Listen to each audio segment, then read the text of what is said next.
इस क्लास समाप्त होने के बाद आप लोगों का जो दिन भर की आज क्लासेस हुई हैं उन सभी का पीडीएफ और वीडियो का लिंक आप लोगों को भी प्रोवाइड करा दिया जाएगा ग्रुप में।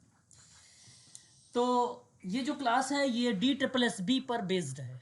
अगर मैं आपसे बात करूं तो ये DSSB और साथ साथ अगर बात करें उत्तराखंड मेडिकल सोशल वर्क के साथ साथ आपका Uttar Pradesh university of medical science में अगर आप सिलेबस देखेंगे तो आपको एक पॉइंट मिलेगा कम्युनिटी, यानी कम्युनिटी का मतलब होता है समुदाय, है ना। तो आज का जो हमारा ये बिंदु है, पॉइंट है, ये है समुदाय। आप जानते हैं भली भांति तरीके से कि व्यक्ति समुदाय में रहकर ही अपना जीवन व्यतीत करता है, चाहे मैं हूं चाहे आप हो, कोई भी व्यक्ति हो। उदाहरण के तौर पर अगर हम बात करें, जिस गांव में रहते हैं वह समुदाय ही होता है। व्यक्तियों के किसी भी संगठन को समुदाय कहा जाता है, परंतु यह ठीक नहीं है। समाजशास्त्र में समुदाय शब्द का प्रयोग विशेष अर्थ में किया जाता है। केवल व्यक्तियों का ही समूह ही समुदाय नहीं है। यह व्यक्तियों का एक ऐसा समूह जो किसी निश्चित भूभाग पर निवास कर रहा हो या एक समुदाय में सदस्यों की सामान्य जीवन व्यतीत हो रही हो, तो उसे हम लोग क्या बोलेंगे? समुदाय बोलेंगे। तो समुदाय का बड़ा ही सिंपल एक शब्द है, वो शब्द है निश्चित भूभाग, भौगोलिक स्थिति। जब कहीं भी रिप्रेजेंट हो, आप तुरंत समझिए कि समुदाय की परिभाषा है, ये समुदाय की परिभाषा है। तो समुदाय का मतलब होता है एक साथ, एक साथ सेवा करना, समुदाय का तात्पर्य होता है। तो समुदाय किसे कहते हैं? समुदाय व्यक्तियों का एक विशेष समूह है जो निश्चित भौगोलिक सीमाओं में निवास करता है, वही समुदाय कहलाता है। बड़ा आसान आसान शब्द है, आप लोग भलीभांति तरीके से जानते हैं, और ये सभी शब्द जो है प्रश्न बनाते हैं। समुदाय का अर्थ क्या है? समुदाय शब्द अंग्रेजी भाषा में कम्युनिटी कहते हैं इसको हम लोग, और इसका शब्द जो है हिंदी रूपांतरण है समुदाय। लेकिन अगर हम बात करें लैटिन भाषा में, तो कम्युनिटी को दो भागों में डिवाइड कर दिया गया। एक को बोला गया कॉम, दूसरे को बोला गया म्यूनिस। कॉम का जो अर्थ होता है वो अगर हम बात करें तो टूगेदर होता है, एक साथ कहा जाता है। और म्यूनिस का जो अर्थ होता है उसको बोला जाता है सेवा करना, यानी टू सर्व कहा जाता है। तो एक बार पेपर में सवाल आया था सम्मिलित वाला, और उसमें एक तरफ लिखा हुआ था समुदाय, और हमें मैच करना था, उसके सामने लिखा हुआ था एक साथ सेवा करना, एक साथ सेवा करना। ये बेसिकली क्या है, इसका मीनिंग दर्शाता है समुदाय का। ठीक है, तो याद रखिएगा कम्युनिटी को हम लोग क्या बोलते हैं मीनिंग में, शाब्दिक अर्थ में एक साथ सेवा करना समुदाय का। अगर कोई पूछे समुदाय किसे कहते हैं, आप कह दो एक साथ सेवा करना समुदाय कहलाता है, बस सिंपल सी बात है। बाकी कॉम म्यूज शब्द जो है वो लैटिन भाषा से बना हुआ है। कॉम का मतलब होता है एक साथ, यानी टूगेदर, और म्यूज का जो अर्थ होता है सेवा करना, यानी टू सर्व बोलते हैं इसको। बस सिंपल शब्दों में आपको इन चीजों को याद रखना है। आगे बात करते हैं। उसके बाद कहा गया है कि अतः समुदाय का शाब्दिक अर्थ ही एक साथ सेवा करना होता है। ठीक है, अतः समुदाय का शाब्दिक अर्थ ही एक साथ सेवा करना होता है। समुदाय व्यक्तियों का वह समूह है जिसमें उनका सामान्य जीवन व्यतीत होता है, और इसी आधार पर समुदाय सीमित से भिन्न है। समुदाय के निर्माण के लिए व्यक्तियों के समूह को दो बातों पर होना अत्यंत अनिवार्य बताया गया है। दो बातों का होना जरूरी है समुदाय में। तो दो बातों का कौन कौन सा? एक तो निश्चित भूभाग का होना, और एक आपका सामुदायिक भावना का होना। समुदाय में दो बातों का होना जरूरी है, एक तो निश्चित भूभाग का होना और दूसरा सामुदायिक भावना होना। सामुदायिक भावना में अगर हम बात करते हैं तो वी फीलिंग आती है, और वी फीलिंग जब भी आता है, महसूस करने वाली जब भी प्रक्रिया आती है, तो आप सीधा सीधा कहिएगा कि वो समुदाय को रिलेट कराता है, वो समुदाय को रिलेट कराता है, कम्युनिटी को रिलेट कराता है। समुदाय में कुछ विद्वानों ने अलग अलग तरीके से परिभाषा दिया है। जैसे अगर मैं बोगार्ट्स की बात करूं, तो बोगार्ट्स कहते हैं समुदाय एक ऐसा सामूहिक भावना है या एक सामूहिक शब्द है जिसमें हम की भावना होती है, और एक निश्चित भूभाग पर निवास करता है, वही क्या कहलाता है? समुदाय कहलाता है। तो समुदाय में एक बार पेपर में सवाल भी आया था, और ये पूछा गया था कि बोगार्ट्स के महोदय ने अपनी परिभाषा में क्या शब्द रिलेट कराया है, तो वह शब्द था हम की भावना। और हम की भावना को हम लोग बोलते हैं वी फीलिंग। वी फीलिंग बोलते हैं। वहीं किंग्सले डेविस की बात करें, किंग्सले डेविस महोदय ने कहा कि समुदाय सबसे छोटा समूह है जिसमें सामाजिक जीवन के सभी पहलू आ जाते हैं। डेविस महोदय का ये परिभाषा थी। समुदाय सबसे छोटा व क्षेत्रीय समूह है, ये भी आप बोल सकते हैं, जिसके अंतर्गत सामाजिक जीवन के समस्त पहलू आ सकते हैं। ठीक है, उसके बाद अगर हम बात करते हैं तो एक विद्वान का और नाम आता है, ये पेयर है आगबन एवं निमकाफ का। हालांकि आगबन महोदय ने दो किताबों के बारे में चर्चा किया है सन 1922 में।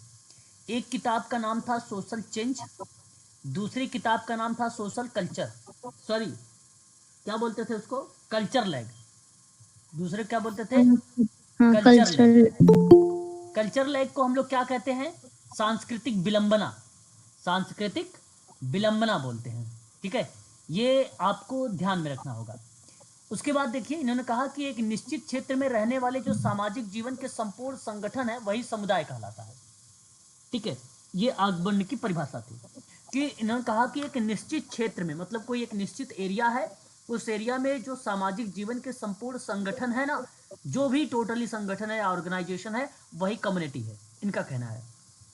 ग्रीन महोदय ने कहा कि व्यक्तियों का वह समूह है जो जीवन के सामान्य ढंग से अपनाते हैं और स्थानीय क्षेत्र में वो चीज़ें रिलेट होती है, या वही स्थानीय क्षेत्र जो है समुदाय कहलाता है, उसे हम लोग समुदाय कहते हैं। तो जब कभी आए सवाल कि जीवन के सामान्य ढंग को अपनाना, नॉर्मली चीज़ों को जो है लागू करना, वो ग्रीन महोदय की परिभाषा है।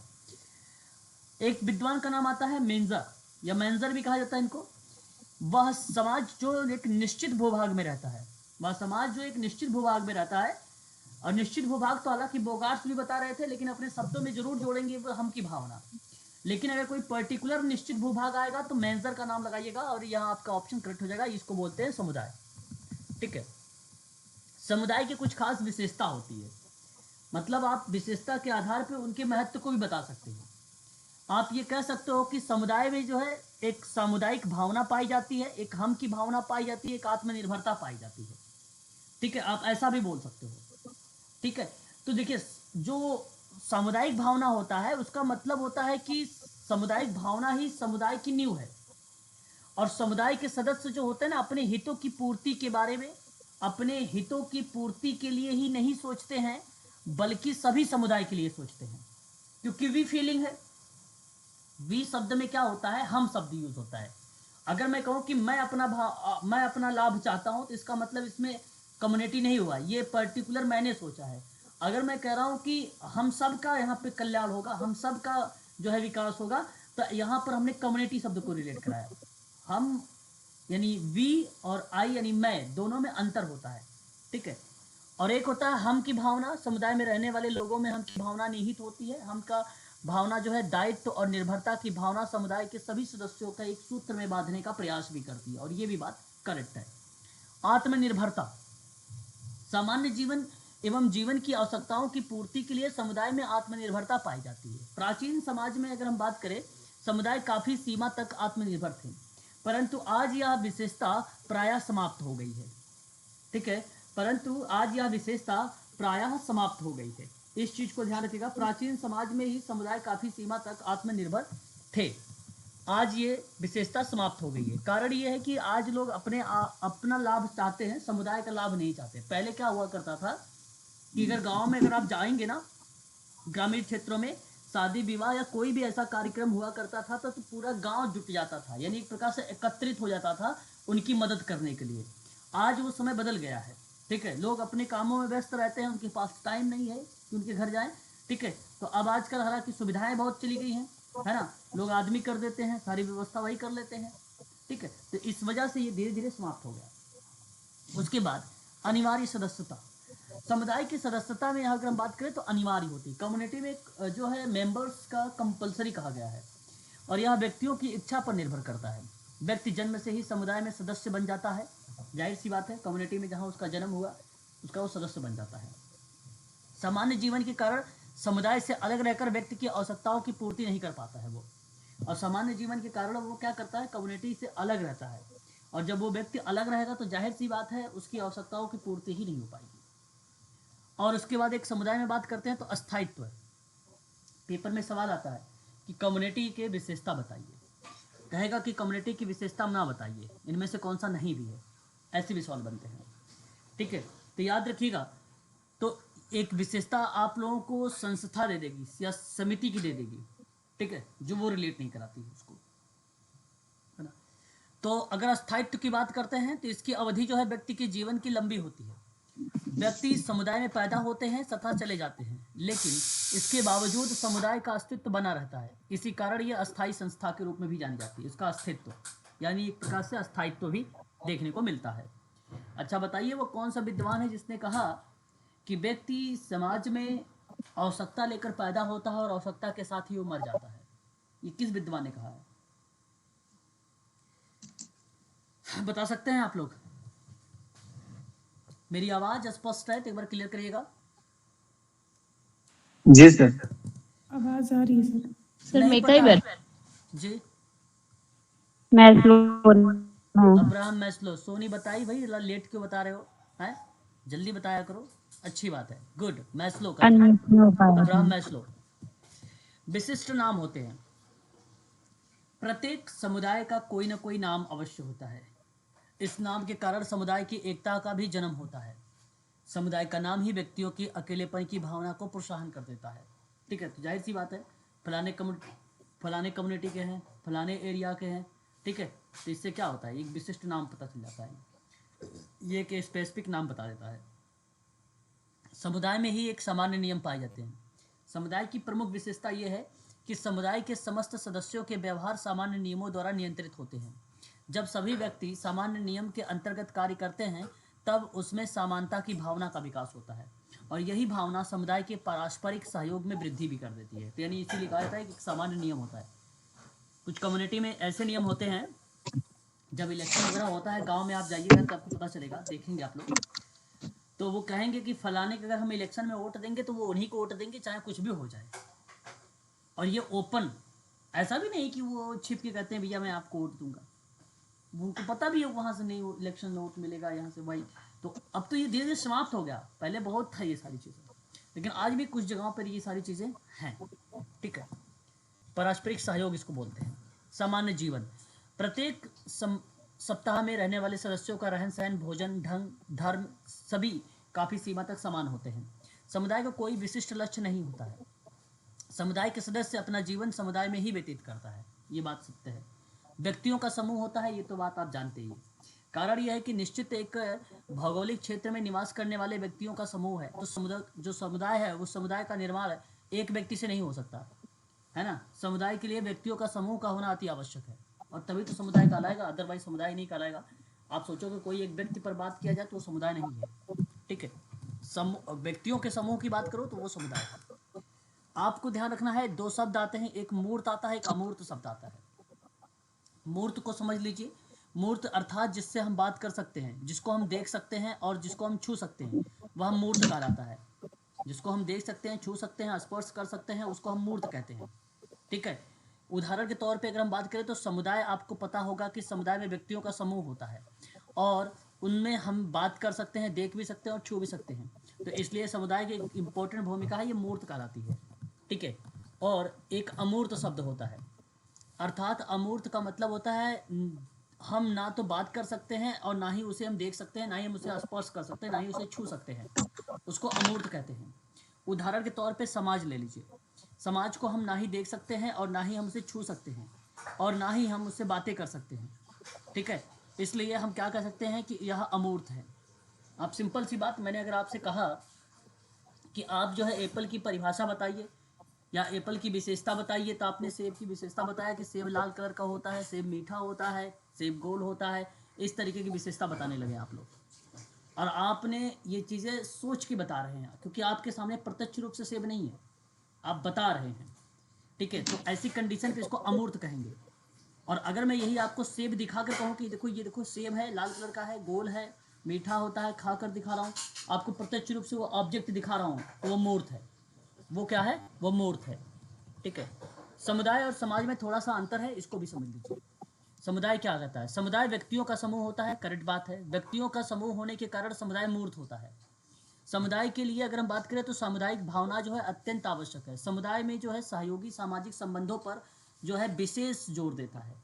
समुदाय का अपना एक विशिष्ट नाम होता है। समुदाय अपना समाज का एक भाग है। जो एक समुदाय में एक से अधिक समाज नहीं हो सकते हैं। बिल्कुल बात सही है। देखो, समाज में जो है अगर हम बात करें, समुदाय में समाज नहीं हो सकता बल्कि समाज में समुदाय हो सकता था। यहाँ तो सवाल ये है कि एक समुदाय में एक से अधिक समाज नहीं होते, और ये बात करेक्ट है, ये बात करेक्ट है। लेकिन अगर मैं बात करूं यहाँ पे समाज को लेकर, देखिए समुदाय जो है प्रकृति जो उसकी है क्षेत्रीय स्थान जो है स्थानीय है। इसके अंतर्गत जो है अनेक समूह में अगर समितियां संघ आदि देखने को मिलते हैं, तो जो समाज होता है ना उसमें समिति मिल जाएगा, संघ मिल जाएगा, समुदाय भी मिल जाएगा। समुदाय का विभिन्न भागों में हम बांट कर भी अध्ययन कर सकते हैं। ये समाज का पार्ट है। तो अगर हम जिक्र करते हैं यहाँ पर कि समाज जो है सामाजिक संबंधों का जाल है, ये है समाज सामाजिक संबंधों के जाल होने के कारण ये क्या हो जाएगा, अमूर्त है ना। समाज के लिए सामुदायिक भावना आवश्यक नहीं है। बिल्कुल बात सही है। तो समुदाय के लिए सामुदायिक भावना आवश्यकता है। समाज में सहयोगी और सहयोगी दोनों प्रकार के सामाजिक संबंध पाए जाते हैं। समाज का अपना कोई नाम नहीं होता है, ठीक है। समाज एक व्यापक है। समाज में कई समुदाय हो सकते हैं। बात सही है, समाज में कई समुदाय हो सकते हैं, समुदाय में समाज नहीं हो सकता है। ये बात ध्यान रखिएगा। ये सामाजिक संबंध को थोड़ा सर फिर से एक्सप्लेन करेंगे। जी सर, सामाजिक संबंध, समाज में सामाजिक संबंधों का जाल होता है सर। समाज सामाजिक संबंधों का जाल कहने का मतलब ये है कि मान लीजिए एक व्यक्ति ये है, एक व्यक्ति ये है, एक व्यक्ति ये है, तीन व्यक्ति ये खड़े हैं। तो यह व्यक्ति जो है इससे जुड़ा हो सकता है, बातचीत इससे कर सकता है, और ये व्यक्ति भी इससे बातचीत कर सकता है, और ये जो व्यक्ति है ये इससे भी बातचीत कर सकता है, ये व्यक्ति भी जो इससे बातचीत कर सकता है। इस तरीके से एक दूसरे से बंधे हैं लोग। तो हम ये कह सकते हैं ये एक जाल बन रहा है। इसलिए समाज सामाजिक संबंधों का जाल होता है। हर एक दूसरे को लोग जान पहचान या सारी चीज़ें जो होती हैं वो एक दूसरे से लिंक होती सर एक कई बार पेज ने भी बोला है समाज संबंधों का जाल है। है। बिल्कुल, ये तो परिभाषा उन्होंने बोला है, समाज सामाजिक संबंधों का जाल है। मैकाइबर एंड पेज की ये परिभाषा भी है। बात करेक्ट है, बात करेक्ट है। समुदाय दो प्रकार के होते हैं। समुदाय के कितने टाइप होते हैं? दो टाइप होते हैं। एक होता है ग्रामीण समुदाय, दूसरा होता है नगरीय समुदाय। नगरीय समुदाय को हम लोग क्या बोलते हैं? शहरी समुदाय भी बोलते हैं, है ना। पहले हम ग्रामीण समुदाय के बारे में बात करेंगे, सॉरी पहले हम नगरीय समुदाय के बारे में बात करते हैं। नगरीय शब्द जो है नगर से लिया गया है, अर्थ नगरों से संबंधित है। वैसे शहरी समुदाय को एक सूत्र में बांधना अत्यंत कठिन है। बात करेक्ट है। कारण यह है कि शहर में विभिन्न जाति विभिन्न धर्म के लोग निवास करते हैं, जनसंख्या भी घनत्व होता है उनका। तो इसलिए अगर आप सोचो कि हम उनसे बातचीत करके रखें, उनसे बराबर टच में रहें, तो ऐसा करना मुश्किल है, क्योंकि एक सूत्र में बांधना अत्यंत कठिन हो जाता है शहर के लोगों को। यद्यपि हम नगरीय समुदाय को देखते हैं तो वहाँ के विचारों और पूर्ण जो है अवगत होते हैं, तो लेकिन उनकी परिभाषा करना आसान नहीं होता है। तो समाजशास्त्रियों ने कुछ नगरीय समुदाय के बारे में परिभाषा दिया और कहा है मैकाइवर पेज ने कि ग्रामीण और नगरीय समुदाय के विषय में कि इन दोनों के मध्य कोई ऐसी सुस्पष्ट विभाजन रेखा नहीं है। भाई कोई ऐसी रेखा नहीं है कि ये आपको डिफाइन कर दे कि इधर का एरिया जो है इस एरिया को नगर कहेंगे, इस एरिया को शहर जो है ग्रामीण कहेंगे। आजकल अगर आप बात करें इनके परिभाषा का अनुसार, अगर मैं बात करूं तो जो जो चीज़ें पहले शहर में होती थी अब वो चीज़ें गांव में भी होती है। मुझे याद है कि आप लोगों को भी पता होगा कि आपके बचपन में जन्मदिन अगर आप गांव के निवासी हैं तो आपने नहीं मनाया होगा कभी भी बर्थडे। एक सिंपल उदाहरण दे रहा हूँ। अगर आज ही बात कर रहा हूँ, उसी गांव में अगर आप जाइए तो आपके घर में अगर कोई छोटा सा बच्चा या पड़ोसी का कोई छोटा सा बच्चा है तो उसके घर में देखो बर्थडे मनाया जा रहा होगा। पहले ऐसा नहीं था। तो कोई स्पष्ट विभाजन रेखा नहीं है कि ये अलग कर दे कि भाई ये शहर है ये गांव है। आजकल जो है गांव भी शहर जैसा बन गया है। जो फैशन पहले शहर में होता था अब वो फैशन गांव में भी होना शुरू हो गया, ठीक है। तो ये चीज़ें हैं, इनकी परिभाषा के अनुसार यही बात कही गई कि स्पष्ट कोई विभाजन रेखा नहीं है जो यह निश्चित कर सके कि नगर एक अमुक बिंदु पर एक मेन पॉइंट को रिप्रेजेंट कर रही हो, अंत कर रहा हो, तथा देहात का अमुक बिंदु से प्रारंभ हो रहा हो। तो सिंपल सी बात है, इनकी परिभाषा में एक चीज़ ध्यान रखिएगा, केवल इन्होंने अमुक बिंदु का अंत करना। नगर को अमुक बिंदु का अंत होता है और देहात यानी ग्रामीण का अमुक बिंदु से प्रारंभ होता है। तो इन्होंने इस तरीके से डिफाइन किया। अब अमुक बिंदु क्या हो सकता है? अमुक बिंदु का मतलब है कोई एक पॉइंट, कोई एक विशेषता, अमुक बिंदु का मतलब होता है एक प्रकार से किसी एक विशेषता को इन्होंने जिक्र कर दिया, उसी को इन्होंने बोल दिया अमुक। ठीक है, कोई खास बात, कोई विशेष व्यक्ति, कोई विशेष कार्य अमुक बोला जाता है उसको। वहीं अगर हम बात करते हैं तो विल्कॉक्स का नाम, विल्कॉक्स महोदय ने कहा कि नगरों के अंतर्गत उस समस्त क्षेत्रों को लिया जाता है जिनमें जनसंख्या का घनत्व प्रति वर्ग मील 1000 से अधिक होता है। वास्तव में कृषि में नहीं होता है। इनका सिंपल परिभाषा है, आप आइडेंटिफाई भी कर सकते हो यहाँ पर उदाहरण विशेषता के आधार पर भी, कि जहाँ पर जनसंख्या का घनत्व 1000 प्रति वर्ग मील में बन रहा हो, वह चीज़ें शहर कहलाएगी, ना कि गांव कहलाएगी। गांव का अगर हम बात करते हैं तो देखते हैं आप लोग खेत के मतलब कोसों दूर में कई किलोमीटर चले जाओगे तो फिर एक गांव मिलेगा। गांव में ऐसा होता है, शहरों में ऐसा नहीं है ना। शहर में तो आप देखते ही हैं, अगर शहर में आप निवास करते हैं तो आपको पता ही होगा अच्छे तरीके से, है ना, बिल्डिंग पर बिल्डिंग बनी जा रही है ना। वहीं अगर हम बात करते हैं सोमाट ने नगर वह स्थान है जो इतना बड़ा है कि उससे निवासी परस्पर एक दूसरे से नहीं पहचानते हैं। नगर वो स्थान की बात कर रहा है सोमाट महोदय कि इतना बड़ा होता है कि उसमें निवासी परस्पर एक दूसरे से नहीं पहचानते। और बात ये करेक्ट, पड़ोसी आपको पता ही नहीं हो, पड़ोसी कौन है आपको पता ही नहीं होगा, कहाँ का निवासी है, क्या करते हैं, कौन से धर्म के हैं, क्या चीज़ें हैं, ठीक है, ये पता ही नहीं है। ये बात है सोमाट की। फिर अगर हम बात करते हैं ई बर्गेल के बारे में, इन्होंने कहा कि हम उस बस्ती को एक नगर कहेंगे जहां अधिकांश निवासी जो है कृषि कार्यों के अतिरिक्त उद्योगों में व्यस्त हैं। नगर हम उसे कहेंगे जहां के कृषि लोग, जो किसान लोग हैं, वो किसान कृषि करने के बजाय वो उद्योग में कार्य कर रहे हैं, तो वो नगर हो गया। और जाहिर सी बात है जहां औद्योगिकीकरण हो जाएगा वो जाहिर सी बात है वो नगर को ही रिप्रेजेंट कर देगा। सिंपल सी बात है, उद्योग शब्द याद रखिएगा, बर्गेल का नाम लगा के चले आइएगा, ठीक है। वहीं अगर हम बात करते हैं, एक विद्वान और आते हैं मोनियर। इन्होंने कहा नगर एक संपूर्ण समाज है जिसका भौगोलिक आधार, जिसकी जनसंख्या के लिए विशेषता या नियंत्रित अथवा क्षेत्रीय तत्व मानवीय तत्वों की तुलना में सापेक्षता अपर्याप्त है। यानी जनसंख्या की विशेषता के आधार पर इन्होंने कहा कि यह अनियंत्रित है, जिसका क्षेत्रीय तत्व जो है मानवीय तत्वों की तुलना में सापेक्षता अपर्याप्त है। मतलब कोई एक क्षेत्र के बारे में मानवीय तत्व को लेकर बात नहीं किया इन्होंने, ना ही उन्होंने किसी चीज़ को लेकर कंपेयर करने की बात किया। इसलिए ये परिभाषा जो बन जाती है वो किसकी बन जाती है, मोनियर की बन जाती है। तो ये डेफिनेशन रिप्रेजेंट करते हैं, तो इस चीज़ को भी आप लोगों को ध्यान में रखना होगा। आगे बात करते हैं तो नगरीय समुदाय की कुछ विशेषता है, जिसे देखिए जनसंख्या का घनत्व होना, मुझे बताने की जरूरत है नहीं आप लोगों को। जनसंख्या का घनत्व आप मुंबई में देख लीजिए, आप दिल्ली को देख लीजिए, और भी कोई शहर है अगर आपकी जानकार में तो आप उससे देख लीजिए, वहाँ जनसंख्या का घनत्व ज़्यादा है, लोग ज़्यादा हैं, ठीक है। शिक्षित और अशिक्षित बेरोजगार व्यक्ति शहर में रहते हैं और रोजगार की तलाश में वो लगे रहते हैं, तो जनसंख्या का अधिक घनत्व जो है पाया जाता है। ये बात आपको ध्यान रखना है।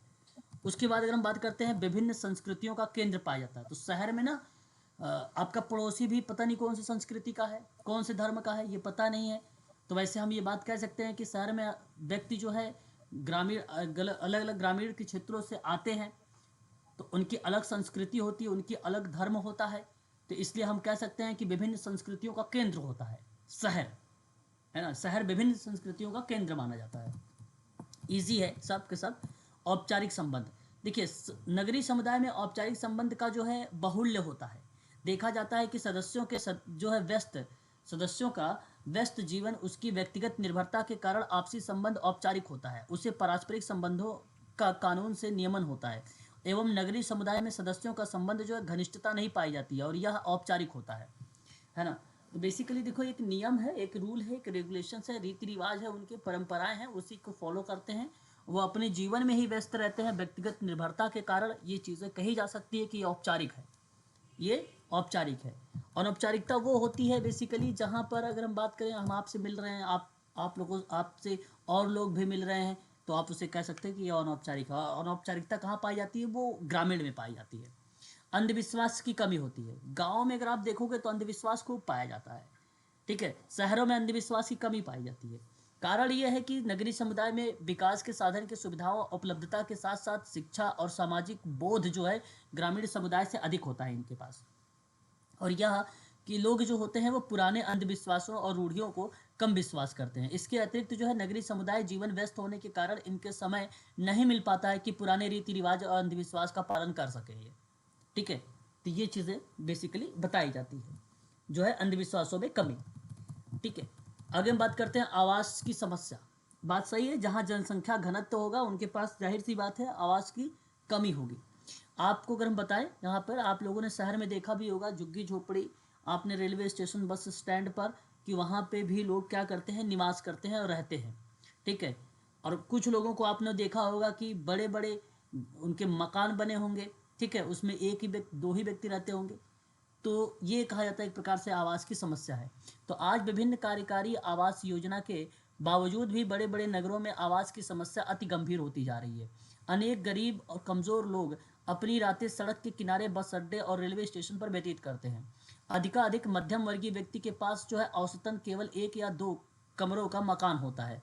कारखानों वाले नगरों में जो है नौकरी की तलाश में श्रमिकों की संख्या बढ़ जाती है, जिसके कारण उनके रहने के लिए उपयुक्त स्थान नहीं मिल पाता है और झुग्गी झोपड़ी जैसी बस्तियां बढ़ने लगती हैं। तो ये बेसिकली आवास की समस्या दर्शाई जाती है नगर में। वहीं वर्ग अतिवाद पाया जाता है। देखिए, नगरीय समुदाय में अमीरों में अमीर और गरीबों में गरीब वर्ग लोग पाए जाते हैं। इसको वर्ग अतिवाद कहते हैं। अमीर अमीर हो रहा है, गरीब गरीब होते जा रहा है, इसको वर्ग अतिवाद कहते हैं। ये कम्युनिटी की विशेषता है, अर्थात कम्युनिटी के अंतर्गत शहरी विशेषता है ये। अर्थात आप ये कह सकते हो कि भव्य कोठियों में रहने वाले, ऐश्वर्य पूर्ण जीवन व्यतीत करने वाले और एक तरफ देखा जाए तो जो है मकानों के अभाव में गरीब और कमज़ोर सड़क के पटरियों पर सोने वाले, भरपेट भोजन ना नसीब होने वाले लोग भी निवास करते हैं। इसी प्रकार से अगर हम बात करें तो अच्छे से अच्छे पढ़े लिखे व्यवहार कुशल लोग भी मिलेंगे। दूसरी तरफ निम्न स्तर के धोखाधड़ी करने वाले लोग भी नगर में मिल जाते हैं। इसको कहा जाता है वर्ग अतिवाद। एक तरफ अच्छाई, दूसरी तरफ बुराई, एक तरफ अच्छा, एक तरफ जो है बुरा, इस तरीके की चीज़ों रिप्रेजेंट करती है तो उसको वर्ग अतिवाद कहते हैं, है ना, वर्ग अतिवाद कहा जाता है उसको। श्रम विभाजन, आपने नाम सुना होगा, श्रम विभाजन का एक सिद्धांत आया था और आपको मालूम होगा ये कौन से विद्वान ने दिया था, बता सकते हैं आप लोग मुझे? द लेबर ऑफ डिवीजन किसने बताया था? हाँ, कार्ल मार्क्स। देखो देखो, यही गड़बड़ कर रहे हो, यही गड़बड़ कर रहे हो भाई, फिर तो बड़ी दिक्कत हो जाएगी, है ना।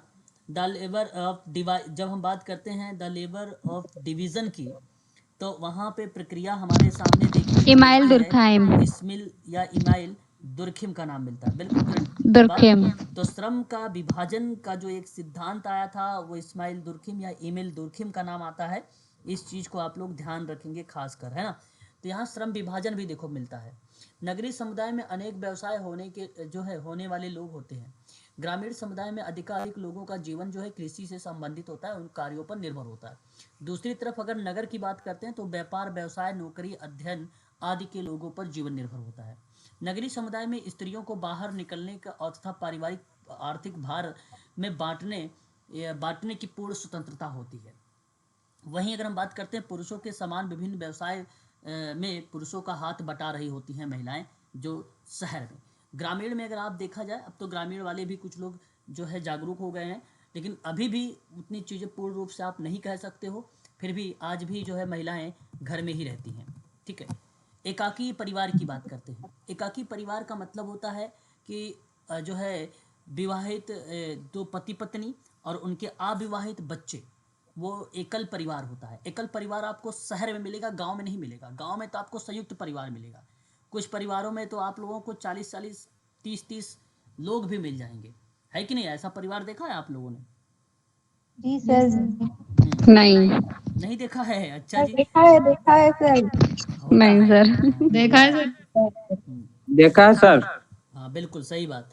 तो अगर हम बात करें एकाकी परिवार को लेकर, तो ये बेसिकली नगरी में ना उच्च जीवन स्तर को आकांक्षा के परिणाम स्वरूप अगर हम बात करें तो संयुक्त परिवार की जिम्मेदारी वहन करना बड़ी कठिनतम साबित होता है। शहरी समुदाय में एकाकी परिवार बहुल्य होता है। परिवारों में लगभग स्त्री पुरुष की स्थिति की समानता पाई जाती है और इन परिवारों में नियंत्रण के अभाव के कारण पारिवारिक विघटन की प्रक्रिया बड़ी तीव्र होती है। ठीक है, स्त्री पुरुष की स्थिति में जो है समानता पाई जाती है। तो यही रीज़न है कि वहाँ पे जो है नियंत्रण नहीं हो पाता है ना। अब मान लीजिए कोई गांव का व्यक्ति आके एक शहर में रहने लगे और वहाँ की उसकी बहू भी शहर की जैसा रहने लगे, तो भाई पहली बात, जाहिर सी बात हो, चिड़चिड़ा हो जाएंगे, है ना। तो ये चीज़ें फिर हमें देखने को मिल जाती है। तो इसलिए कहा जाता है कि शहर में जो है ज़्यादातर ज़्यादातर एकाकी परिवार पाया जाता है। ये बात आप ध्यान रखिएगा। धार्मिक लगावों की कमी होती है। शहरी जीवन में ना व्याप्त शिक्षा है, भौतिकवाद है, उन्हें धार्मिक पूजा पाठ अन्य से संबंधित कर्मकांडों से दूर कर देता है। इसलिए धर्म में कम महत्व रखते हैं ये लोग। सामाजिक गतिशीलता है, सोशल मोबिलिटी है। शहरी समाज में अगर हम बात करते हैं शहरी जीवन में, तो अत्यधिक गतिशीलता पाई जाती है। जहाँ गांव का जीवन एक शांत समुद्र की तरह होता है, वहीं शहर का जीवन जो है एक उबाल खाते पानी जैसा होता है। ठीक है, बिल्कुल बात करेक्ट है। राजनीतिक लगाव की बात करते हैं तो नगरीय जीवन में बढ़ती शिक्षा, गतिशीलता, परिवर्तित सभ्यता राजनीतिक क्षेत्र में लोगों की रुचि बढ़ा देती है। आप आजकल देखा जाए तो गांव में बड़ी तेज राजनीति चलती है, शहर की तो बातें छोड़ो, है ना।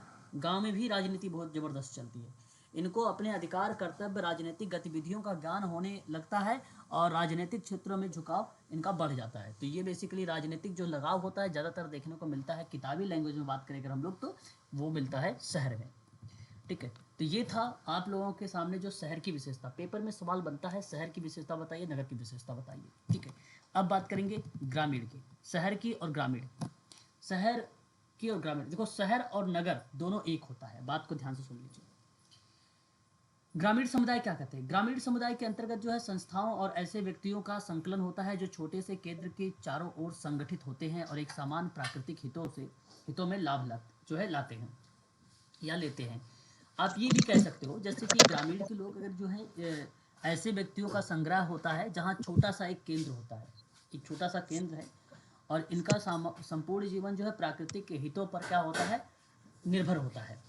अच्छी बारिश होगी, प्रकृति अच्छी चीज़ें करेगी, तो जाहिर सी बात है उनका व्यवसाय यानी जो कृषि है वो अच्छा होगा, है ना। तो यानी कृषि पर ये निर्भर होते हैं। ये मेरिल एंड एलरिज की जो है परिभाषा है। ठीक है, देखिए समाजशास्त्रियों में ग्रामीण समुदाय शब्द की कुछ ऐसी विस्तृत क्षेत्रों तक सीमित कर देने वाली बढ़ती हुई प्रवृत्ति है जिसमें कि सब या अधिकतर मानवीय स्वार्थों की पूर्ति होती है। वो एन एल सिम्स कहते हैं, NL सिम्स कहते हैं, ये डेफिनेशन है। ठीक है, अब देखिए ग्रामीण समुदाय के अंतर्गत हम बात करेंगे कुछ विशेषताओं को लेकर, है ना। देखिए विशेषताएं क्या क्या है इस पर। देखिए आप सबको भली भांति तरीके से मालूम है, आप सब जानते हैं ग्रामीण समुदाय की जो विशेषता है वो कृषि व्यवसाय है कि नहीं। ग्रामीण समुदाय की कृषि व्यवसाय क्या है? अगर हम बात कर रहे हैं ग्रामीण समुदाय की विशेषता, तो ये विशेषता में अगर जिक्र करते हैं तो कृषि व्यवसाय है। तो ये आप भली भांति तरीके से रूबरू हैं और उम्मीद है कि आप सब जानते हैं इसके बारे में। अगर जब भी कभी इस तरीके की चीज़ें जिक्र की जाती हैं तो हम इसको साधारण शब्दों में कह सकते हैं कि ग्रामीण क्षेत्रों में रहने वाले अधिकांश ग्रामीण के पास जो है खेती से मुक्त व्यवसाय कार्य है। धीरे धीरे सरकार के बढ़ते कृषि विकास कार्यक्रम या उपलब्ध आधुनिक वैज्ञानिक उपकरणों के कारण उपज में क्या होती है, वृद्धि होती है ना। तो ग्रामीणों की इस भूमि पर अटूट आस्था होती है। कुछ गरीब और गैर कृषि ग्रामीण लोगों का जीवन जो है वो कृषि के कार्यों से जुड़ा होता है, तो उनका जीवन जो है कृषि कार्य पर ही निर्भर है। इसलिए कह सकते हो आप लोग की कृषि व्यवसाय पर आधारित है ग्रामीण। तो ये बात आपकी करेक्ट है। दूसरी अगर हम बात करते हैं प्राकृतिक निकटता, प्राकृतिक निकटता की अगर हम लोग जब जिक्र करते हैं तो ग्रामीण का मुख्य व्यवसाय कृषि होने के नाते या कृषि एवं उससे संबंधित कार्य होने के नाते खेती का सीधा संबंध किस पर हो जाएगा, प्राकृतिक पे हो जाएगा, यानी उस पर निर्भर हो जाएगा, प्रकृति पर। स्पष्ट है कि ग्रामीण जीवन का प्रकृति पर निर्भर होना ये दर्शाता है ग्रामीण की विशेषता। आप देख लीजिए अगर सही तरीके से बारिश ना हो तो जो धान है यानी चावल, धान की खेती नहीं होगी समय पर, है ना। तो सीजन है, सीजनली उसने सारी चीज़ें बताया। अब देखिए गेहूँ इस समय जो है गेहूँ की जो है अगर हम बात करें बुआई की जो है सीजन चल रहा है, अगर फॉग वगैरह ना पड़े, शीत वगैरह ना पड़े तो वो भी सही तरीके से उपज नहीं हो पाएगा उसका। तो ठंड भी जरूरी है गेहूँ के लिए, है कि नहीं। जातिवाद एवं धर्म को अधिक महत्व देता है। जातिवाद जो है, जातिवाद और धर्म का अधिक महत्व होता है। देखो रूढ़िवादिता और परंपरावाद ग्रामीण जीवन का मूल बेसिकली क्या है, मूल है। इसलिए आज भी हमारे ग्रामीण समुदाय में अधिकांश लोग जातिवाद धर्मवाद का अटूट विश्वास रखते हैं। ग्रामीण समुदाय में जातीयता के आधार पर पंचायतों का भी गठन किया गया है ना। गाँव में अगर आप चले जाइएगा तो जातिवाद बहुत मिलता है, आप फलाने जाति के हैं, आप फलाने कास्ट के हैं, ठीक है। आप पहले बता दूं आपको कि जो SC ST जो निचली कास्ट के हैं उनको बड़ी हेय दृष्टि से लोग देखते हैं ग्रामीण में, है ना। आप ये कह दूं कि ग्रामीण समाज में अस्पृश्यता आज भी प्रचलित है ना, छुआछूत आज भी प्रचलित है। ग्रामीण समाज में लोग जो है स्वर्ग नर्क की भावना से ही पापों को दूर रखते हैं, या इस तरीके की बातें भी वहाँ पर करते हैं ग्रामीण में, तो इसलिए धर्म को भी रिलेट कराते हैं। ग्रामीण में सरल और सादा जीवन होता है। ग्रामीण समुदाय में अधिकांश सदस्यों का जो जीवन होता है सरल एवं सादा होता है। उनका जीवन सादगी से भरा होता है। इनका खान पान रहन सहन सादा जीवन बेसिकली रहता है, और अतिथि के प्रति अटूट श्रद्धा और लगाव भी रहता है।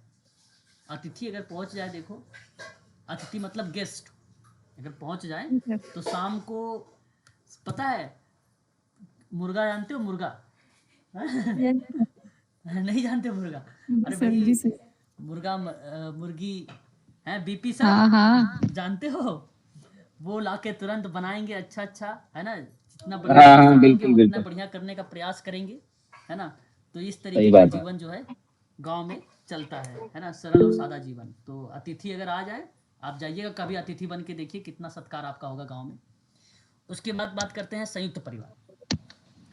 संयुक्त परिवार अगर हम बात करें, ग्रामीण समुदाय में संयुक्त परिवार का अपना विशेष महत्व होता है। भाई अगर बंदा अगर अपनी वाइफ को लेके मार्केट चला गया तो पूरा गांव पता चला जाएगा कि फलाने की वाइफ आज फलाने के साथ मार्केट गई थी, है ना। मतलब हाँ हाँ हाँ, इस तरीके की बात करना शुरू कर देंगे कि ऐसा लगेगा जैसे उसने कोई पाप कर दिया हो, है ना। तो कहने का मतलब है कि ग्रामीण समुदाय में जो संयुक्त परिवार होता है उसका बड़ा विशेष महत्व होता है। इसलिए ग्रामीण लोग जो है पारिवारिक सम्मान के प्रति सदैव जागरूक रहते हैं, और पारिवारिक विघटन का संबंध जो है सामाजिक परिस्थिति और सम्मान से होता है। तो हालांकि बेसिकली टोटली वो स्टेटस पर आधारित होता है ना। तो वहाँ पे एकल परिवार बेसिकली नहीं देखने को मिलता है। अगर मिल भी गया ना तो फलाने कही भैया कि देखो वो अपने माता पिता को नहीं मानता है, अपने माता पिता से जो है, जिन्होंने पैदा किया, जिन्होंने जन्म दिया, इतना बड़ा पाला पोसा, मतलब अजीब अजीब बातें जो होती हैं निकल के सामने आपको आने लगेगी। तो इसलिए संयुक्त परिवार भी देखने को मिलता है। उसके बाद देखिए सामाजिक जीवन में समीपता होती है। ग्रामीण में क्या होता है बेसिकली, ग्रामीण के लोगों का जीवन जो है बहुत निकट होता है। ग्रामीण लोगों को ना सामाजिक आर्थिक जीवन जो होता है वो जीवन में आर्थिक सामाजिक जीवन में काफ़ी निकटता होती है, और इस निकटता का जो मुख्य कारण होता है वो कृषि होता है। ये कृषि होता है। और मैं बता दूं आपको कि ग्रामीण समुदाय में एक सीमित क्षेत्र या स्थान पर बसने वाले जो लोग होते हैं उसको निकटता कहा जाता है। इसलिए कहा जाता है कि सामाजिक जो जीवन होता है बड़ा समीप होता है, बड़े उसी के इर्द गिर्द होता है ना। और एक और दूसरे से कनेक्टेड रहते हैं मतलब। हाँ, वो एक दूसरे से कनेक्टेड रहते हैं। जैसे मान लीजिए अगर आपको कोई समस्या हुई ना तो तुरंत बगल वाले भी आ जाएंगे, और भाई चलो चलो ये दिक्कत आ गई है ना, चलो इस समस्या का समाधान किया, तुरंत इसको हॉस्पिटल ले जाए, जो भी जिस तरीके की समस्या रहेगी तुरंत वो जो है तत्पर हो जाएगा। भाई शहर में देखो हो जाए, भाई क्या हो रहा है क्या नहीं हो रहा, शहर में कोई बगल वाला नहीं आएगा भाई क्या हुआ उसके साथ। गाँव में ऐसा नहीं जी होता। सर। सामुदायिक भावना है। सामुदायिक भावना की बात करें तो देखिए ग्रामीण समुदाय में एक महत्वपूर्ण विशेषता तो ये मौजूद है कि सामुदायिक भावना वहीं पाई जाती है, वी फीलिंग वहीं पाई जाती है। मैंने शुरुआत में बता दिया था, ग्रामीण समुदाय में जो है लोगों का व्यक्तिगत निर्भरता के स्थान पर सामुदायिक निर्भरता अधिक पाई जाती है, और यही वजह है कि लोग एक दूसरे पर निर्भर होते हैं। ठीक है। स्त्रियों की जो है निम्न स्थिति, मैंने आपको पहले ही बता रखा है कि ग्रामीण समुदाय में अशिक्षा, अज्ञानता, रूढ़िवादिता का सीधा प्रभाव ग्रामीण महिलाओं पर पड़ता है कि नहीं। और भारतीय ग्रामीण समुदाय में अभी भी अशिक्षा है, जिसके कारण ग्रामीण लोगों का व्यवहार जो है ना रूढ़ियों और पुराने सामाजिक मूल्यों को प्रभावित कर देता है। इसलिए स्त्रियों को बड़ी निम्न स्थिति से देखा जाता है गांव में। अब तो धीरे धीरे लोग जागरूक हो रहे हैं, ठीक है। आने वाले टाइम में जो है वहाँ पे वो चीज़ें जागरूक हो जाएंगे। हालांकि तब भी हम लोगों की किताबों में ये चीज़ें जो है ये चीज़ें पढ़नी ही पढ़ेंगी। धर्म एवं परंपरागत बातों में अधिक विश्वास। आपको बता दूं कि धर्म और पारंपरिक बातों पर अधिक विश्वास, यानी ग्रामीण समुदाय में जो लोग धर्म, पुरानी परंपरा और रूढ़ियों में विश्वास करते हैं उनका जीवन, सामुदायिक व्यवहार, धार्मिक नियम, परंपरा से प्रभावित होता है। ग्रामीण के लोग ने नई चीज़ों से दूर और अपनी पुरानी परंपराओं का विश्वास करते हैं। ठीक है। पुरानी परंपराओं पर वो बेसिकली ज़्यादा विश्वास करते हैं, इसलिए धर्म और परंपरा की बातें अधिक करते हैं वो। भाग्यवादिता एवं अशिक्षा का जो है बाहुल्य। ग्रामीण समुदाय के लोग जो है ना बेसिकली शिक्षा का प्रचार प्रसार कम होता है। शिक्षा के अभाव में ग्रामीण अलिंग, अंधविश्वास और सामाजिक कुरीतियां का शिकार रहते हैं। भाग्यवादिता पर अधिक विश्वास रखते हैं। अगर आप सही तरीके से नहीं, जैसे अगर आप मान लीजिए एग्जाम में बार बार फेल हो रहे हैं तो इसका मतलब ये भी हो सकता है कि आपने सही तरीके से तैयारी नहीं की है। रीज़न तो बेसिकली यही होता है। लोग कहेंगे भैया भगवान साथ नहीं दे रहे हैं, भाग्य साथ नहीं दे रहा है आपका, इसलिए आप जो है एग्ज़ाम क्रैक नहीं कर पा रहे हो, है ना। तो इसका मतलब ये नहीं होता है ना भाग्यवादिता। तो ये बेसिकली ज़्यादातर जो है गांव में हमें मिलता है, इस तरीके की चीज़ें देखने को मिलती है। यहाँ तक कि ग्रामीण समुदाय में बाल विवाह, दहेज प्रथा, प्रदा प्रथा, लड़कियों की शिक्षा, विधवाओं का पुनर्विवाह को अस्वीकारते हैं वो लोग। वो विवाह वगैरह पुनर्विवाह भी पर नहीं बल देते हैं, लड़कियों की शिक्षा पर बल नहीं देते हैं। पर्दा प्रथा पे बात करें तो उस पर बल देते हैं वो लोग, दहेज प्रथा पे बल देते हैं, है ना। भाई दहेज भले सर ही दहेज आपको प्रथा भी शहर में भी बहुत ज्यादा रहती है। नहीं, अब तो हाँ है तो, हालांकि है ही है, धीरे धीरे तो फैल गया है। लेकिन दहेज प्रथा की जो खास विशेषता है वो बेसिकली कहीं ना कहीं ग्रामीण चीज़ों को रिप्रेजेंट करता है, ग्रामीण को ही रिप्रेजेंट करता है। बाल विवाह भी ग्रामीण को ही रिप्रेजेंट करता है ना। तो ये जो है एक विशेषता है। एक थोड़ी सी जनजातीय समुदाय के बारे में पढ़ लीजिए थोड़ा सा केवल। जनजाति वह सामाजिक समुदाय है जो राज्य के विकास एवं पूर्ण अस्तित्व में था, या जो अब भी राज्य के बाहर, या जनजाति वास्तव में भारत के आदिवासियों के लिए इस्तेमाल होने वाला एक वैधानिक पद है जो भारत के संविधान में अनुसूचित जाति पद का प्रयोग है और इसका विशेष प्रावधान भी लागू किया गया है। तो इसके अंतर्गत मैं आपको यहाँ पर भारत में जनजातियों को लेकर बात कर रहा हूँ। तो एक चीज़ ध्यान रखिएगा। सर अनुसूचित जाति है, अनुसूचित जनजाति पद है सर। हाँ, अनुसूचित जाति, अनुसूचित जनजाति दोनों, अनुसूचित जाति, अनुसूचित दोनों हम। दोनों। देखो भारत में जनजातियां की अगर हम बात करते हैं तो एक चीज़ ध्यान से सुनिएगा आप लोग। भारत में लगभग 532 जनजातियां निवास करती हैं और इससे जनसंख्या लगभग कुल जनसंख्या का लगभग 7% है। जनजातियों को जो है वन्य जाति, आदिवासी और आदिम जाति और गिरिजन आदि अनेक नामों से पुकारा जाता है। यानी आप कह सकते हो जनजातियों का एक प्रकार से ये पर्यायवाची शब्द है। जीएस घुरई ने साफ शब्दों में इसकी विशेषता है, बड़ी फेमस रही है। मैं आप लोगों से बात करूंगा जल्द ही, क्योंकि मैंने अलग से पीडीएफ बना रखा है इसका। तो इन्होंने पिछड़े हिंदू को जो है इन्होंने जनजाति में पिछड़े हिंदू को भी रखा है। वास्तव में जनजाति जो है व्यक्तियों का वो एक ऐसा समूह है जो निश्चित भौगोलिक क्षेत्र में निवास करते हैं या विचरण करते हैं। यदि किसी आदि पूर्वज से अपना जो है उद्गम मानते हैं और जिसकी एक सामान्य संस्कृति है जो आज भी आधुनिक सभ्यता में प्रभावों के सापेक्षिक रूप से वंचित है। ठीक है, तो ये चीज़ें दर्शाती है। यहाँ पर एक परिभाषा देख लीजिए, उसके बाद इस टॉपिक को समाप्त कर देंगे। और देखिए, स्थानीय आदिवासियों के किसी भी ऐसे संग्रह को हम जनजाति कहते हैं जो सामान्य क्षेत्र में निवास करते हैं और एक सामान्य भाषा बोलते हैं और सामान्य संस्कृति के अनुसार व्यवहार करते हैं। आप लोगों ने देखा होगा मूवी वगैरह में उनका एक कोड लैंग्वेज होता है बोलने का, है ना। कोई आवाज़ निकालते हैं तो वहाँ पे सारे जितने लोग रहते हैं दौड़ के चले आते हैं। मूवी हो या कोई सीरियल वगैरह में आप लोगों ने देखा होगा, है ना। तो ये कहीं ना कहीं वही परिभाषा है कि उनकी एक सामान्य भाषा बोला जाता है, उनकी एक भाषा होती है, एक सामान्य संस्कृति भी उनकी होती है। ठीक है, तो उसी को दर्शाता है एक प्रकार से जनजाति शब्द, है ना। उसके बाद देखिए यहाँ पे उसकी विशेषता है, जो है विशेषता में टीबी नायक ने कहा है कि किसी भी समुदाय की जनजाति कहलाने के लिए न्यूनतम कार्यात्मकता निर्भर होनी चाहिए। ठीक है, और भारत की अनेक जनजातियां, जैसे इन्होंने भील, मरिया आदि जातियों के बारे में जिक्र किया है। ठीक है, और कुल टोटल 7 प्रमुख जनजातियों के बारे में बताया इन्होंने। दूसरा इन्होंने कहा कि भाई जनजाति आर्थिक दृष्टि से पिछड़ी होनी चाहिए, अर्थात अर्थव्यवस्था अल्प विकसित होती है, वो बेसिकली जनजाति की विशेषता बन जाती है। भौगोलिक दृष्टि से जनजाति की अन्य लोगों से पृथकता होनी चाहिए। प्रत्येक जनजाति के सदस्यों की एक बोली होनी चाहिए, ये एक प्रकार की उसकी विशेषता है क्योंकि वो दर्शाती है। राजनीतिक दृष्टि से प्रत्येक जनजाति संगठित होनी चाहिए और उसकी एक प्रभावशील या प्रभावशाली जनजाति पंचायत भी होनी चाहिए। जनजाति के सदस्यों में परिवर्तन की अभिलाषा न्यूनतम होनी चाहिए, अर्थात रूढ़िवादिता और प्रथाओं से चिपके रहने की प्रवृत्ति होनी चाहिए। जनजाति के लोगों में सामाजिक जीवन परंपरागत नियमों में संचालित होना चाहिए। ये कुल टोटल 7 है जो नायक महोदय ने बताया था जनजाति की विशेषता को लेकर। ठीक है, अब देखिए, अब हम लोग बात करेंगे कम्युनिटी ऑर्गेनाइजेशन के बारे में। कम्युनिटी ऑर्गेनाइजेशन के बारे में देखिए, कम्युनिटी ऑर्गेनाइजेशन में कई विद्वानों का नाम आता है। बेसिकली अगर मैं बात करूं आप लोगों से तो यहाँ पे मुर्रे जी रॉस हैं, रॉथमैन है और डगलस है। खासकर अगर हम इसके जनक के रूप में बात करते हैं तो मुर्रे जी रॉस का भी नाम आता है और साथ ही साथ डगलस का भी नाम आता है। ठीक है, इसके जनक के रूप में। तो मैं आपसे कहूँगा कि आप रॉस का भी नाम याद रखें, डगलस का भी नाम याद रखें, और आप रॉथमैन का भी नाम याद रखें, रॉथमैन का नाम याद रखें, सिद्दीकी जी का नाम याद रखें, सिद्दीकी जी का याद नाम रखें।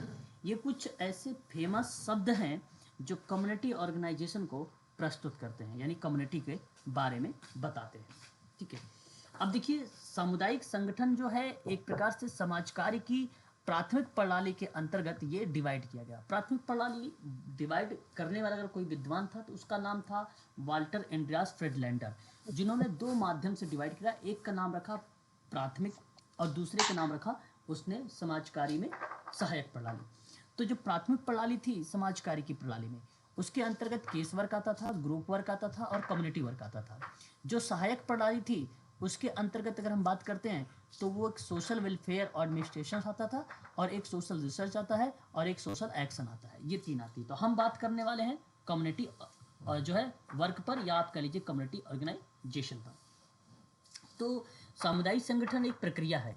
सामुदायिक संगठन का एक तात्पर्य ये होता है कि किस समुदाय या समूह के लोगों के द्वारा आपस में मिलकर कल्याण कार्यों की योजना बनाना और इसके क्रियान्वयन के लिए उपाय और साधनों को निश्चित करना। किसी समुदाय से संबंधित कोई प्रक्रिया है तो अनेक प्रकार की हो सकती है, बात करेक्ट है, इसमें कोई दो राय नहीं है। कम्युनिटी के अंतर्गत कई चीज़ें ऐसे हमें देखने को मिलता है। कोई भी कार्य अगर आप करोगे ना, कोई प्लान अगर करते हो कि कम्युनिटी को जागरूक करना है, मान लीजिए कोविड-19 के बारे में आपको बताना है, मान लीजिए किसी भी क्रिया के बारे में आपको बात करनी है, तो उसके लिए आपको एक प्लान करना होगा, और साथ ही साथ आपके पास साधन भी होना चाहिए। बिना साधन के तो काम ही नहीं होगा। कम्युनिटी किट होता है, कम्युनिटी किट की भी आवश्यकता पड़ती है। तो सामुदायिक संगठन प्रक्रिया होने के साथ साथ इसका मतलब है कि किसी भौगोलिक क्षेत्र या समुदाय में व्यक्ति अथवा व्यक्तियों के समूह को आपस में मिलकर समाज कल्याण की आवश्यकताओं को निर्धारित करना है, उसकी पूर्ति के लिए उपाय निश्चित करना है, और उसके लिए आवश्यक साधनों को जुटाना है। तो आवश्यक साधन क्या हो गए? रिसोर्सेज हो गए। और कोई काम करना है तो आपको प्लान करना होगा, क्योंकि उस समुदाय को आपको डेवलप करना है।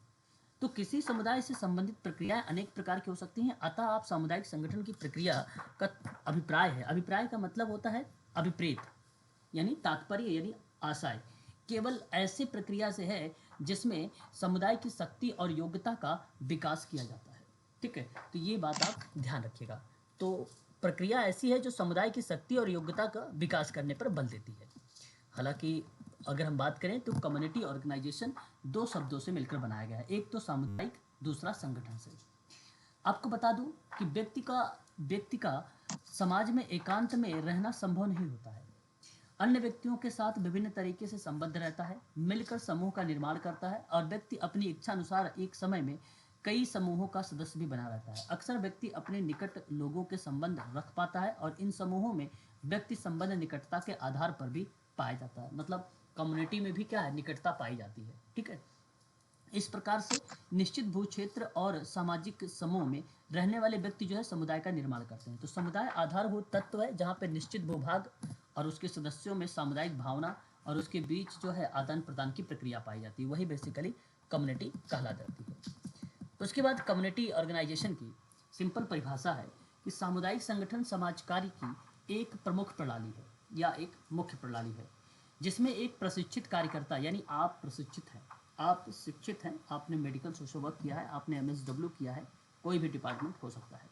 तो प्रशिक्षित कार्यकर्ता द्वारा समुदाय के सदस्यों को इस प्रकार सहायता की जाती है कि वे लोग अपनी समस्याओं का समाधान विभिन्न साधनों के माध्यम से कर सकें। जब भी आप कोई काम करेंगे तो साधन तो आप जरूर जोड़ेंगे, साथ ही साथ उस व्यक्ति की समस्या का समाधान जब भी करेंगे तो साधन की आपको आवश्यकता पड़ेगी। ठीक है, तो जो कार्य करता है सामुदायिक संगठन में वो एक प्रशिक्षित कार्यकर्ता होता है, अनट्रेंड नहीं होता है, प्रशिक्षित होता है। मैंने पहले भी आप लोगों को मैंने शुरुआत में बताया था कि एक परंपरागत होता है, जो ट्रेडिशनल होता था, जो पहले होता था, वो समाज कार्य था। सॉरी, उसको हम लोग समाज सेवा कहते थे, समाज कार्य नहीं, समाज सेवा। तो जो इच्छा से करो अपने, वो क्या है, वो समाज सेवा यानी समाज सेवा है। जो अपनी इच्छा से कर रहे हो आप लोग, मर्जी है आपकी, है ना। आप एक संस्था के माध्यम से कर रहे हो, वो सोशल वर्क है। वो क्या है, वो सोशल वर्क है। तो लिंडेमैन देखिए एक ऐसा विद्वान है, इसने लगभग 700 एक्सपेरिमेंट किया है, 700 प्रयोग किए हैं इसने। तो सामुदायिक संगठन में सामाजिक संगठन का वह चरण है जिसमें समुदाय का प्रजातांत्रिक तरीके से अपने मामलों और कार्यों को जो है नियोजित करने से और उच्चतम सेवा प्राप्त करने के सचेत प्रयास से शामिल करता है। सामुदायिक संगठन का मुख्य समस्या प्रजातांत्रिक प्रक्रियाओं और विशेषज्ञों में कार्यात्मक संबंध स्थापित करना। देखिए, इसके अंतर्गत अगर मैं इसकी बात करता हूँ लिडमैन के बारे में, लिडमैन इनका नाम पूरा है, इनका लिडमैन कहा जाता है इनको।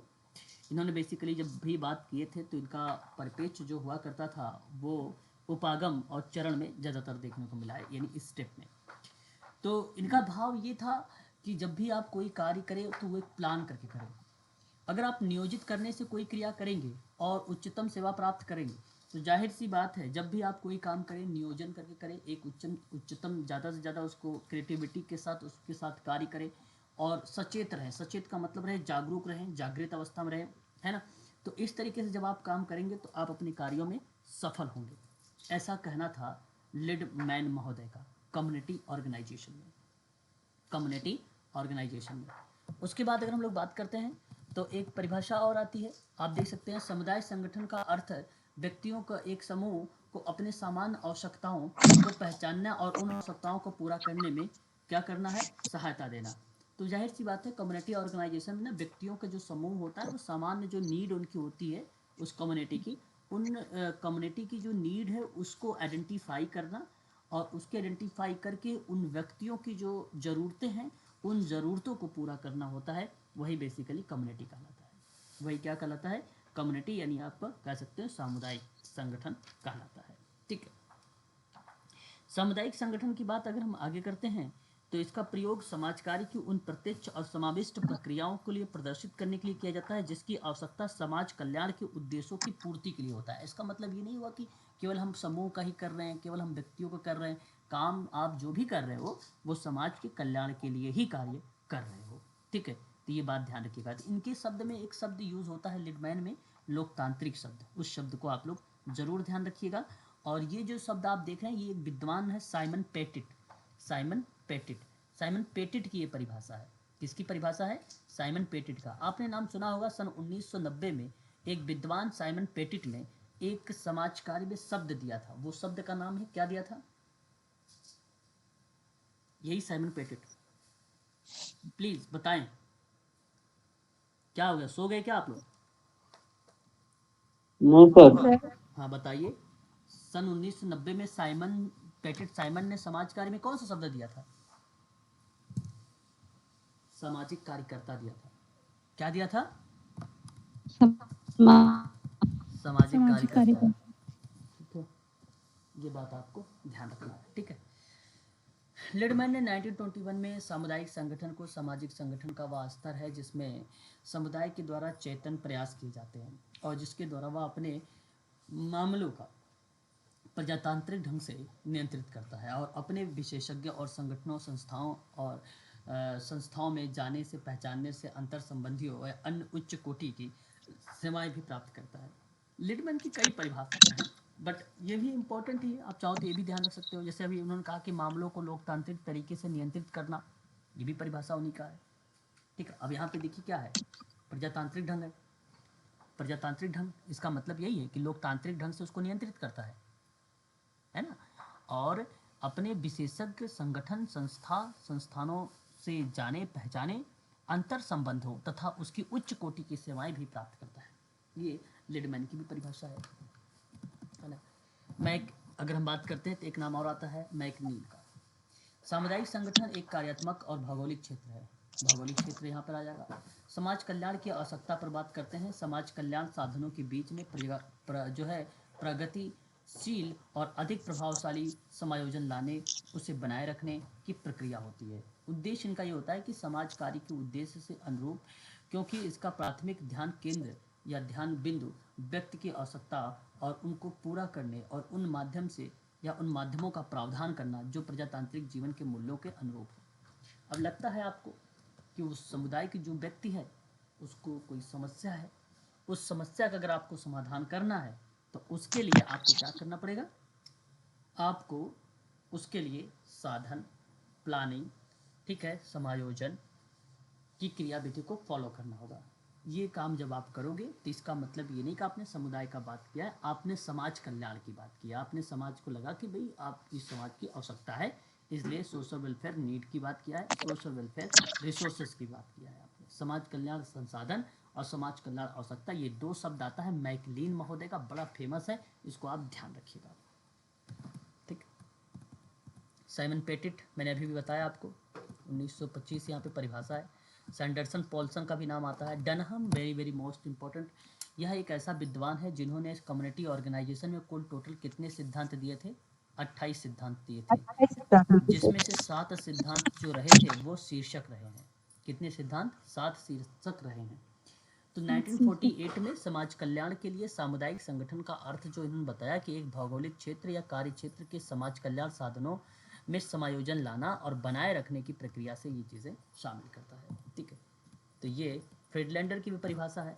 इन्होंने कहा कि समाज कल्याण के लिए सामुदायिक संगठन को समाज कार्य की एक ऐसी प्रक्रिया कहकर परिभाषित किया कि जिसके द्वारा एक भौगोलिक क्षेत्र के अंदर समाज कल्याण आवश्यकताओं और समाज कल्याण साधनों के बीच में स्थापित किया जाता है। ठीक है, तो आज के लिए बस इतना रखिए, कल हम लोग बातचीत करेंगे कम्युनिटी ऑर्गेनाइजेशन के उद्देश्य। ठीक है, आज के लिए बस इतना ही रखिए। ठीक है, कल की क्लास में कम्युनिटी आपका समाप्त हो जाएगा। सर साथ में बोलना था वाली कि PDF सर ये वाला क्लास जी सर अभी शाम वाली क्लास की PDF सेंड कर दी आपने? नहीं, अभी कोई पीडीएफ नहीं शेयर किया, अब मैं पीडीएफ और वीडियो का लिंक अभी शेयर करूंगा। ठीक है, अभी तो आपकी क्लास हुई है। अभी कम्युनिटी ऑर्गेनाइजेशन की जो है कल क्लास चलेगी उद्देश्य की, कल आपका क्लास चलेगा आपके सिद्धांत की, कल आपका क्लास चलेगी प्रारूप की। ये 3 क्लासों से आपकी टॉपिक फिनिश हो जाएगी। कल सर अभी आपने जो जितना भी पढ़ाया सबकी PDF सेंड कर दीजिए। सबकी पीडीएफ आप टेलीग्राम में देखें मैडम प्लीज, टेलीग्राम में। सर टेलीग्राम में अभी ज्वाइन हुए, उसमें अभी एक ही PDF आई है बस। टेलीग्राम में? हाँ सर। अच्छा जी, कौन है आप? सर मैं पूजा, मैंने देखा था कि